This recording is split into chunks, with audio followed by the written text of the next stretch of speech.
Assalamualaikum warahmatullahi wabarakatuh. Nama saya Yunana Yuda Pratama dari kelas Ekonomi Pembangunan C.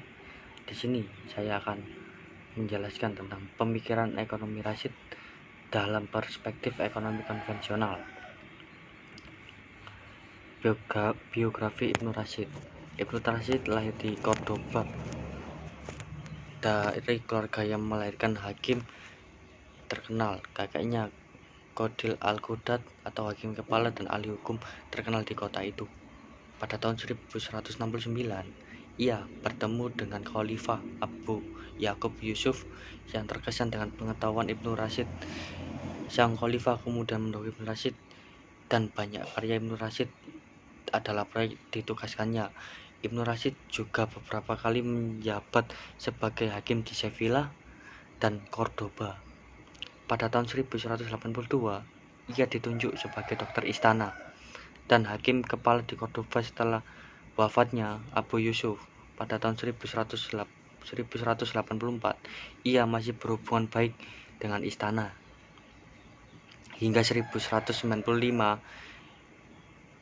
saat ia dikenai berbagai tuduhan dengan motif politik, pengadilan lalu memutuskan bahwa ajarannya sesat dan Ibnu Rashid diasingkan ke Lucena. Setelah beberapa tahun pengasingan, istana memanggilnya untuk bertugas kembali, tetapi tidak berlangsung lama karena Ibnu Rashid telah wafat.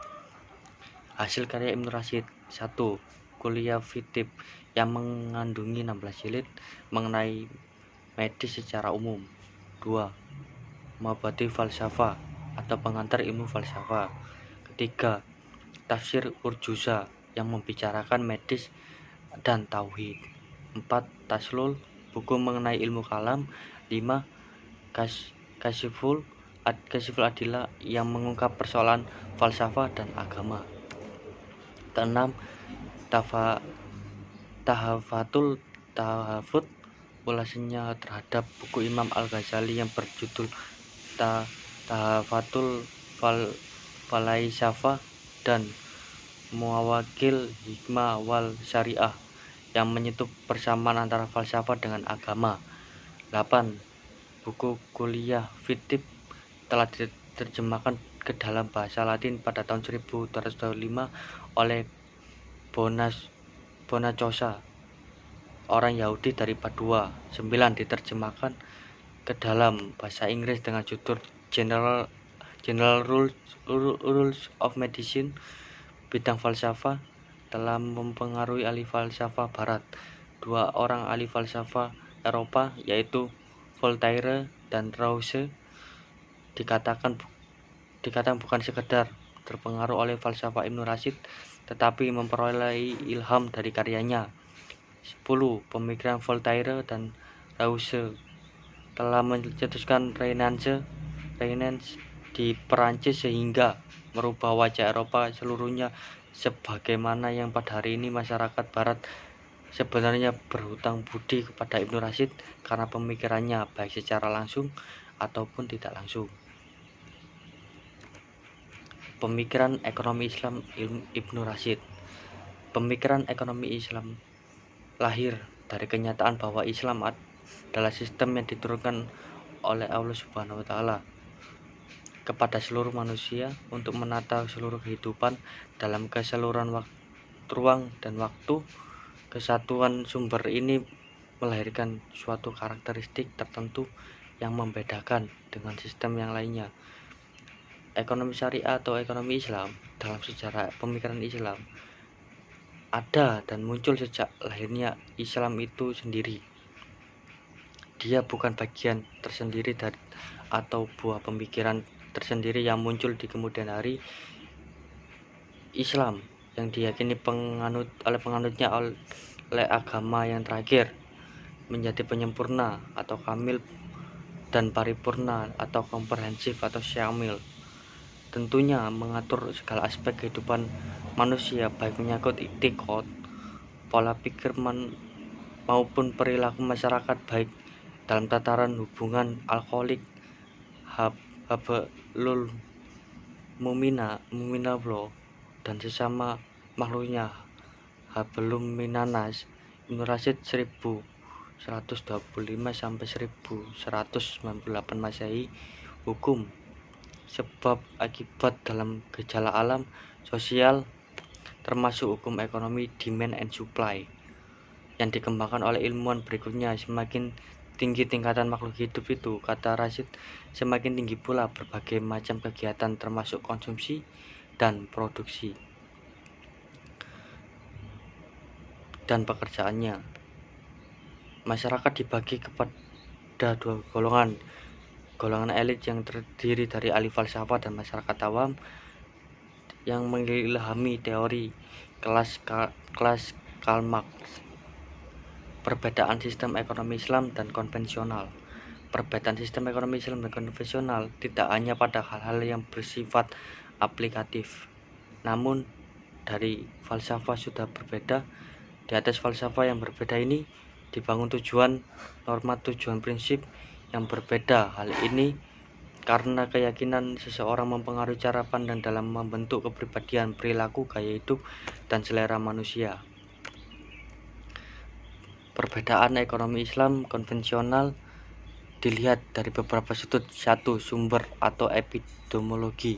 Sebagai sebuah adin yang syumul, sumbernya berasaskan kepada yang mutlak, yaitu Al-Quran dan As-Sunnah. Kedudukan sumber yang mutlak ini menjadikan Islam sebagai suatu agama atau adin yang istimewa dibandingkan dengan agama-agama ciptaan lain. Al-Quran dan As-Sunnah ini menyuruh kita memperhatikan ajaran wahyu tersebut dalam semua aspek kehidupan, termasuk soal muamalah. Perkara muamalah dijelaskan di dalam wahyu yang meliputi suruhan dan larangan, sedangkan ekonomi konvensional tidak bersumber atau berlandaskan wahyu. Oleh karena itu ia lahir dari pemikiran manusia yang bisa berubah berdasarkan waktu atau masa, sehingga diperlukan maklumat baru. Kalau ada ketikanya diambil dari wahyu, tetapi akal memprosesnya mengikuti selera manusia sendiri karena tujuannya mendapatkan pengiktirafan manusia, bukan mengambil pengiktirafan Allah Subhanahu wa Ta'ala. Itu bedanya antara sumber wahyu dengan sumber akal manusia, atau juga dikenal dengan falsafah yang lepas bebas dari ikatan wahyu. 2. Tujuan kehidupan. Tujuan ekonomi Islam membawa pada konsep al-falah atau kejayaan di dunia dan di akhirat, sedangkan ekonomi sekuler untuk kepuasan di dunia saja. Para pakar ekonomi konvensional mencoba menyelesaikan segala permasalahan yang timbul. Ada pertimbangan mengenai soal ketuhanan dan keakhiratan, tetapi lebih mengutamakan untuk kemudahan manusia di dunia saja. 3. Konsep harta sebagai wasilah. Di dalam Islam, harta bukanlah tujuan hidup, tapi sekadar wasilah atau perantara untuk mewujudkan perintah Allah Subhanahu wa Ta'ala. Merealisasikan perintah Allah Subhanahu wa Ta'ala yang sebenarnya ini akan membawa kepada ketenangan hidup yang hakiki. Setiap muslim percaya bahwa Allah Subhanahu wa Ta'ala merupakan pencipta yang memberikan ketenangan hakiki. Maka dari itu harta bukanlah tujuan utama kehidupan, tetapi sebagai jalan mencapai nikmat hingga ke alam akhirat. Ini berbeda dengan ekonomi konvensional yang meletakkan keduniaan sebagai tujuan yang tidak ada kaitannya dengan Tuhan dan akhirat sama sekali. Ini sudah tentu berlawanan dengan Islam. Mereka membentuk sistem yang mengikuti selera nafsu mereka guna memuaskan kehendak material mereka semata. Kontribusi Ibnu Rashid dalam ekonomi Islam. Ibnu Rashid menghasilkan sebuah teori dengan memperkenalkan fungsi keempat dari uang, yaitu alat simpan daya beli dari konsumen, yang menekankan bahwa uang dapat digunakan kapan saja oleh konsumen untuk membeli keperluan hidupnya. Sebelum Aristoteles menyebutkan bahwa fungsi uang itu ada 3, sebagai alat tukar, alat mengukur kunci, sebagai cadangan untuk konsumsi di masa depan. Ibnu Rashid juga membantah teori Aristoteles tentang nilai uang, yaitu nilai uang tidak boleh berubah-ubah karena Ibnu Rashid menyatakan bahwa uang itu tidak boleh berubah karena dua alasan. Pertama, uang berfungsi sebagai mengukur nilai, maka sama seperti Allah Subhanahu wa taala yang Maha mengukur, Dia pun tidak berubah-ubah. Maka uang sebagai pengukur keadaannya tidak boleh berubah. Kedua, uang berfungsi sebagai cadangan untuk konsumsi masa depan, maka perubahan padanya sangatlah tidak adil. Dengan kedua alasan tersebut, sesungguhnya nilai nominal uang itu harus sama dengan nilai intrinsiknya. Sekian,